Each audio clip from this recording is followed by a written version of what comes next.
कहीं ना कहीं हम लोगों के मन में भी कंफ्यूजन था कि लद्दाख अलग है और कारगिल अलग है।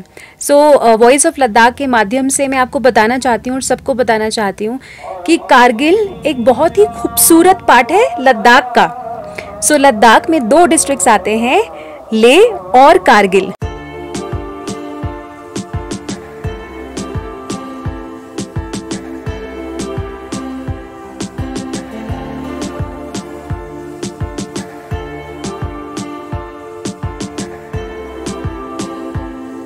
सुना है हम सब ने? मैम बहुत सुना है, बहुत नुकसान हुआ है उसकी वजह से। तो हमारा 3 साल टूरिज्म बंद था, right? I can understand the pen.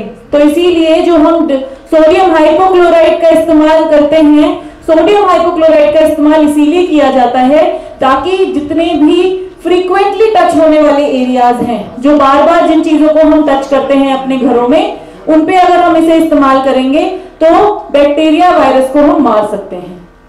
और कैसे बनाया जाता है इस घोल को? 1 लीटर पानी में 10 ml। सब एक तेज आवाज में बोलेंगे। फिर से मुझे आवाज आनी चाहिए और सबकी आवाज आनी चाहिए। 1 लीटर पानी में 1 लीटर पानी में फैंटास्टिक। और सोडियम हाइपोक्लोराइड के अलावा कौन सा ये क्लोरीन किसको क्या बोलते हैं? हम क्या बोलते हैं? क्या बोलते हैं क्लोरीन को? क्या? फैंटास्टिक। और R2 क्या होता है? क्या होता है? Fantastic. I have got a very smart audience. बिल्कुल सही कहा आप लोगों ने। ये सारी चीजें हम क्लीनिंग में इस्तेमाल करते हैं। प्लीज जो केमिकल जिसके अनुसार बताया गया है उसको वैसे ही इस्तेमाल करें। मैंने उनके लोकल नाम भी आपको बताए हैं ताकि आपको कंफ्यूजन ना हो, मार्केट से लेने में आसानी हो और आप अपने घर में प्रॉपरली एक हॉस्पिटैलिटी स्टैंडर्ड के अकॉर्डिंग सफाई कर सकें। ये आपको मिसाल है हमारे सुरू वैली में। मैंने कल भी कहा कि गतिला तकरीबन 100 से ज्यादा होम स्टे और गेस्ट हाउस रजिस्टर गतिला टूरिज्म डिपार्टमेंट ना, लेकिन देर फंक्शनल हार्डली सुमिया या मुल्क साइड खचियो गाकोन लचिचिमिशोर और सूर्य वैली में ज्यादा 8-10 चल रहा है। बाकी 100 में से मुन्ना जमाना 80 तो ठीक से नहीं चल रहा है। चाइना आते थे 80 फंक्शनल बचा और 20 को, जैसे मिसाल मैं कहता हूँ 100 में से 20 ठीक चल रहा है। देन इस ठीक को कैसे चल रहा है वो 20? क्योंकि वो खुद मेहनत कर रहा है, खुद क्लाइंट बना रहा है, खुद यहाँ से अपना जो नेटवर्क है वो बढ़ा रहा है। मिसाल यहाँ से ले हो गया, फिर वहाँ हो गया। जब एक बार जब आपके पास गेस्ट या टूरिस्ट आने लगता है तो फिर मतलब एक वो भी मतलब फिर उसको मैसेज देते हैं अपने फ्रेंड सर्कल में, अपने विलेजेस में, अपने नेबर्स में, तो वो ऐसा ऐसा पब्लिसिटी हो जाती है तो टूरिस्ट आना शुरू हो जाता है। तो और दूसरी बात, मैडम दोनों, मैडम स्वाति जी, मैडम नीतू जी के साथ अच्छा इंटरेक्शन रहा। मैं थैंक्स कहना चाहूँगा आप यहाँ पे तशरीफ लाए हमें। और इस चीज़ को जो हम एक जो इनिशिएटिव ले रहे हैं होम स्टेज को इंट्रोड्यूस करना हमने हर गाँव में, तो यह आज तक पेंडिंग ही था बिकॉज ऑफ ट्रेनिंग। हम कह रहे थे हम इनको फंक्शनल बनाएंगे, लेकिन इनको एक अगर शॉर्ट ही हुआ, लेकिन एक इंट्रोडक्टरी सेशन तो हो गया कि इंट्रोडक्शन इनको मिल गया कि कैसे होम स्टे चलाना है। और आज के बाद इंशाल्लाह हम इक्विपमेंट हम डिस्ट्रीब्यूट करेंगे तो यह फंक्शनल होने लगेगा। और डिपार्टमेंट ने करना, एक तो मैं इनको थैंक्स कहना चाहूँगा, मीडिया के लोग बाकी सपोर्ट रहा बाकी शर्मा बहुत बहुत शुक्रिया।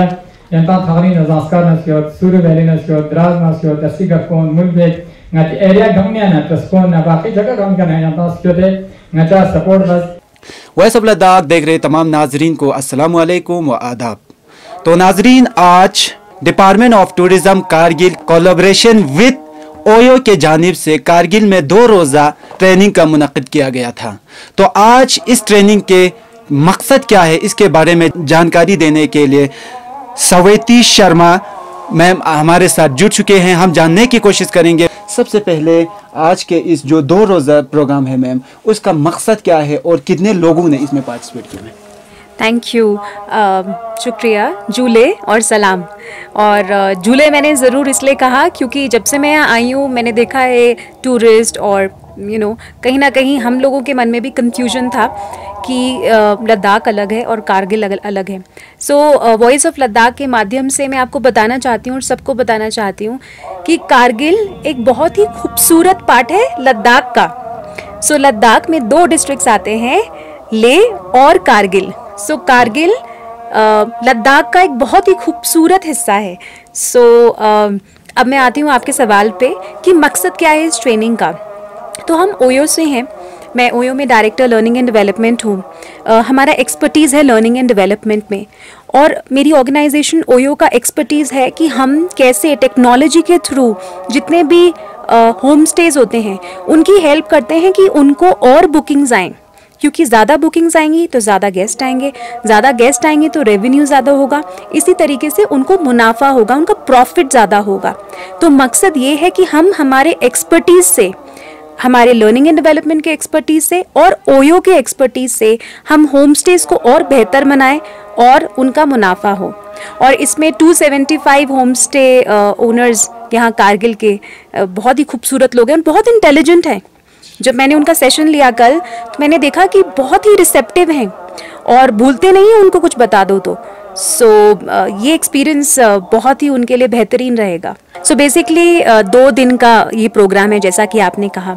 तो पहले दिन हम उनको लाइफ स्किल्स जो कि सॉफ्ट स्किल्स होती हैं उसके बारे में बताते हैं कि गेस्ट का दिल कैसे जीता जाता है। उससे पहले गेस्ट को चाहिए क्या, तो हम 3 बेसिक नीड्स बताते हैं कि एक तो बिल्कुल गुड हाइजीन, दूसरा है कि एक शांतिपूर्ण एनवायरनमेंट, और तीसरा है कि घर का बना पौष्टिक खाना। ये 3 चीज़ें अगर उसको मिल जाएं गेस्ट को तो वो आपका कायल हो जाएगा। फिर हम उनको बताते हैं वो 5 चीज़ें क्या हैं जिसको अगर आप करें तो उसमें आप 1 रुपया भी खर्च नहीं करेंगे, लेकिन आप एक बेहतरीन होम स्टे ओनर बन जाएंगे और वो गेस्ट जो है हमेशा आपके पास आएंगे।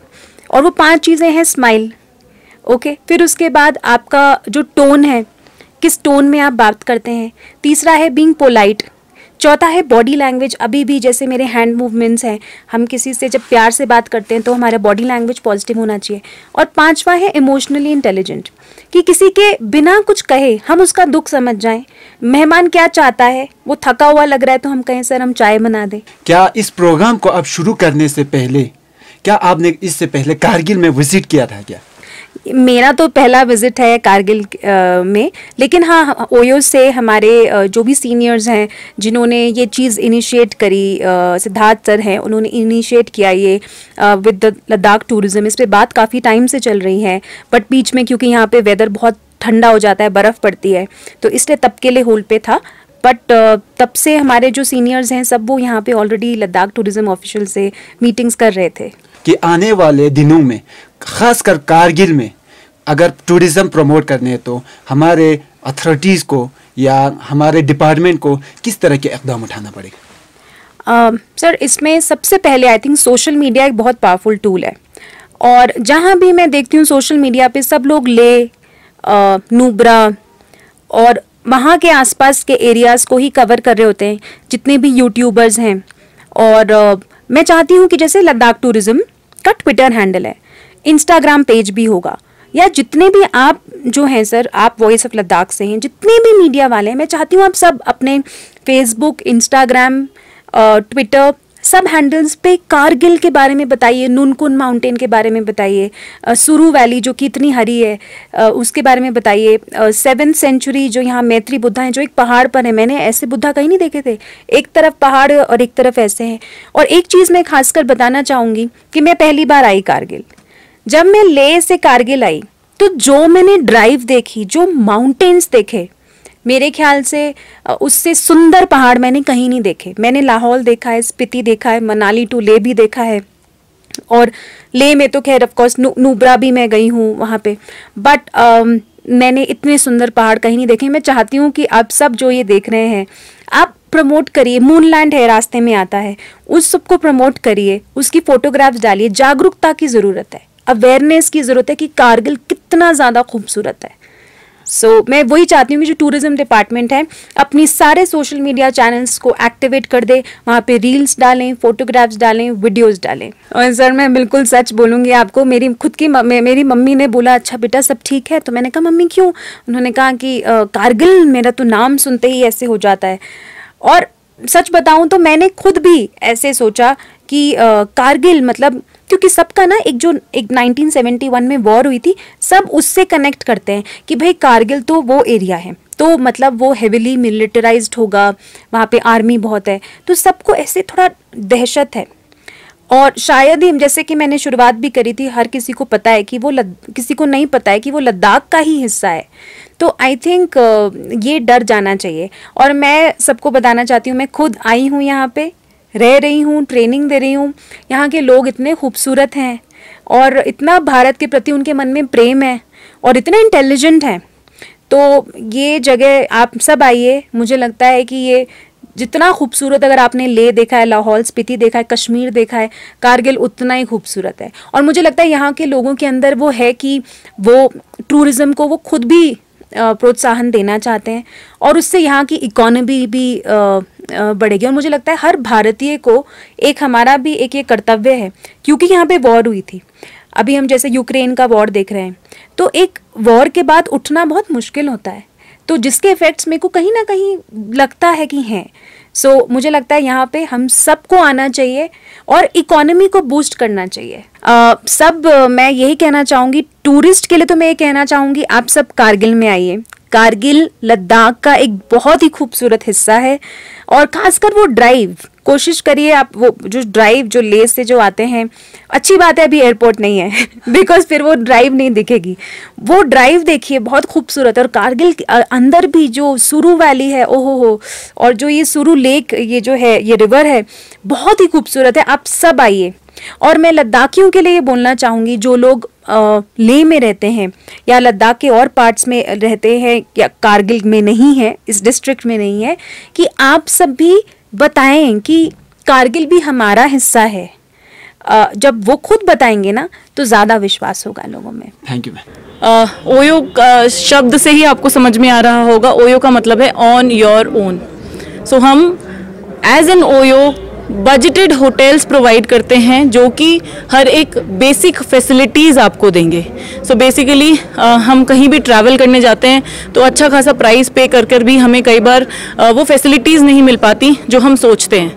बट ओयो एक ऐसा प्लेटफॉर्म है जो आपको बजट में और सारी फैसिलिटीज़ प्रोवाइड करेगा, जो कि जो कि हम एक्सपेक्ट करते हैं कि होम स्टे या होटल में होनी चाहिए। सो वो हम ओयो हैं।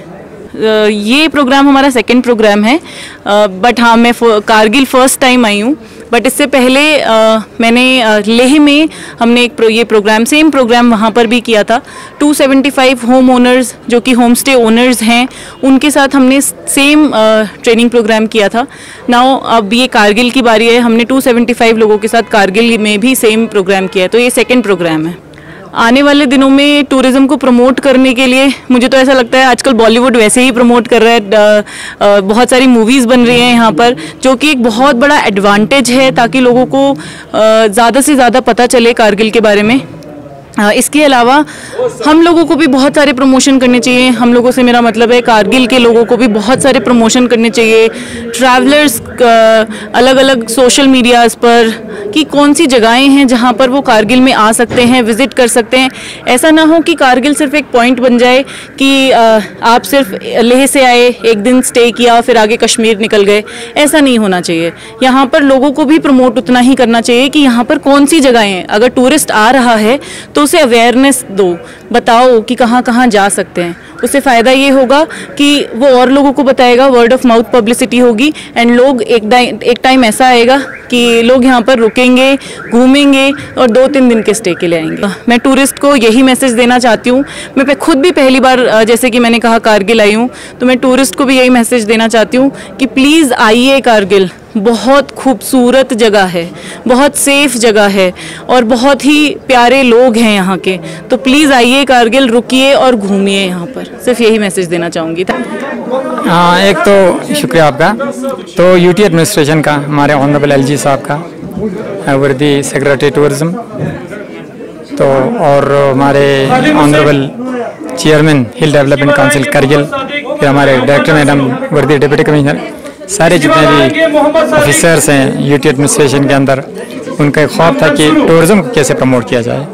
और दूसरी बात जो हमारी शॉर्टेज ऑफ एकोमोडेशन है उसे कैसे दूर किया जाए, क्योंकि काफ़ी मैं पहले भी अर्ज़ किया था कि डेली एवरेज 1000 से ज़्यादा कारगिल टूरिस्ट आ रहे हैं, तो उनके एकोमोडेशन के प्रॉब्लम को कैसे सॉल्व किया जाए, ज़्यादा से ज़्यादा प्राइवेट सेक्टर को कैसे टूरिज़्म इंडस्ट्री में इन्वॉल्व किया जाए, कैसे इकॉनमी को बूस्ट किया जाए, इकॉनमी को बढ़ाया जाए, ज़्यादा से ज़्यादा जो हमारी लोकल पब्लिक है कारगिल का उनका इन्वॉल्वमेंट टूरिज़्म में कैसे हो, टूरिज़्म प्रमोशन के लिए, एकोमोडेशन को बढ़ावा देने के लिए और इनकम जनरेट करने का इनिशिएटिव था। स्पेशली इनकम के साथ साथ टूरिस्ट को हर गांव में, हर जो डिस्ट्रिक्ट के जितने भी रूरल एरियाज है स्पेशली उनमें एकोमोडेशन क्रिएट करने के लिए इनिशिएटिव लिया है। तो इस सिलसिले में लास्ट ईयर हमारे पास कुछ 275 बेनिफिशरीज थे, उनको हमने सिलेक्ट किया, आइडेंटिफाई किया, उसकी कमेटी बनी थी, तो उनका आज हमने ट्रेनिंग किया 2 दिन का। अब इंशाल्लाह अगले जो हमारा स्टेप होगा, इनका जो हम एक होम स्टे किट दे रहे हैं जिसमें कुछ इक्विपमेंट होगा, मतलब फर्नीचर फर्निशिंग वगैरह, वो हम डिस्ट्रीब्यूट करके इनको फंक्शनल बनाएंगे, उससे हमारा एक तो इनकम जनरेट होगा और टूरिस्ट को ज़्यादा से ज़्यादा फैसिलिटी मिलेगी। तो इस सिलसिले में ये 2 दिन का प्रोग्राम ऑर्गेनाइज किया।